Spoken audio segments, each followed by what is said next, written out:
Who would have thought a quirky buddy comedy with a smattering of action would break box office records?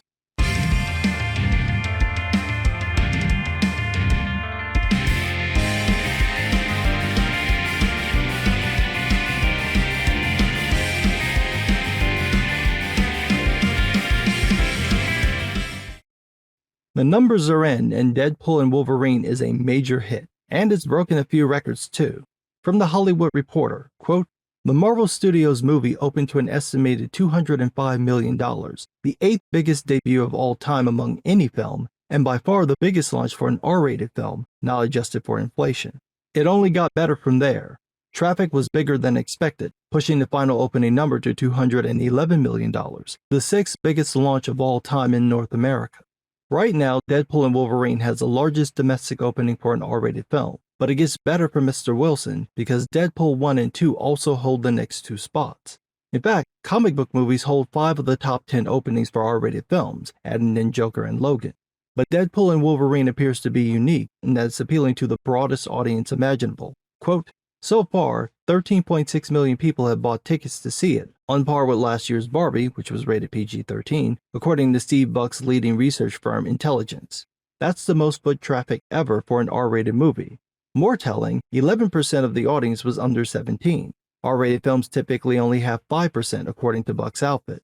At the same time, it should be noted that 21% of the audience for Marvel's last 5 films, all rated PG-13, were under the age of 17, according to an unweighted analysis by Intelligence.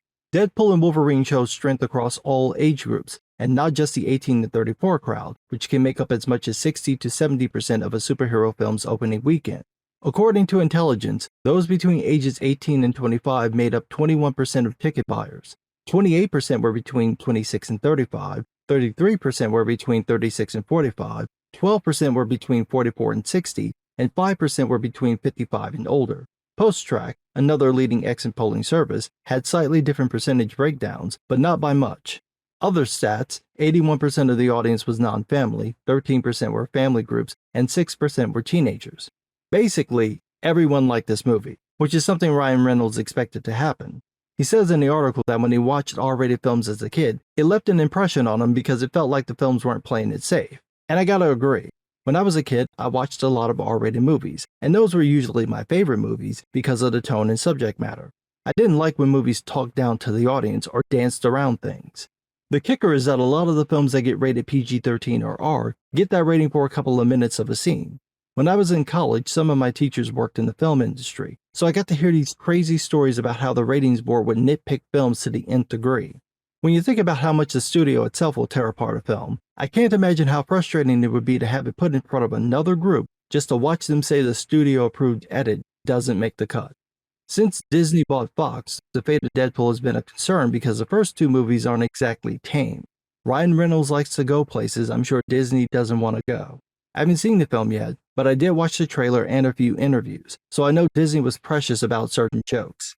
This is Disney's first R-rated film, so that's not surprising. I'm actually shocked they greenlit the movie. With the film's success, they may lean into doing some more R-rated comic book movies. From what the article reported, it sounds like Deadpool and Wolverine might be tracking like Barbie, meaning that it could be another billion-dollar hit. Looking at the day 4 numbers, Deadpool and Wolverine is $60 million ahead of Barbie's domestic draw from the same time period. If it keeps tracking like that, Deadpool and Wolverine could easily hit $600 million domestically, and it's already sitting at $545 million worldwide. Even if it doesn't break $1 billion, it's gonna get really close. That leaves the question of what comes next. Like I said, I haven't seen the movie, so I don't know what they've set up in it, but there are plenty of Marvel characters better suited for a rated R film, so maybe Disney and Kevin Feige are willing to consider those now. That said, I'm a little hesitant to root for that, because this last few batch of MCU films and shows didn't do all that well. Without the right director and script and tone, I can see Marvel Studios just obliterating a perfectly good idea, like adapting any of Garth Ennis's Punisher Max stories. You could get 2008's Rambo, or you could wind up with a poor man's Tropic Thunder. I have a feeling that part of that decision might also hinge on the upcoming Joker sequel. Even though it's not coming out through Disney, it will be rated R, so if it does well, that'd be proof to the company that there is a market for these kind of films. I think it would be better if the adaptations leaned away from superhero comics to other genres, because there's way more to work with. Again, it all comes back to how it's handled. Ryan Reynolds fought to get Deadpool made with Fox, so that passion helped sculpt the films and their tone. I think for R-rated films to work, especially at Disney, the films will need someone with Reynolds' passion guiding them.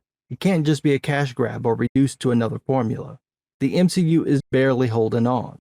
Why else do you think Robert Downey Jr. is back? His contract has a return clause, break glass and pay hundreds of millions of dollars in case of box office failure. Desperate times call for desperate measures, and I guess Disney's like, we already gave him $600 million. This is true. What's another couple $100 million? But what do I know? I'm just some guy.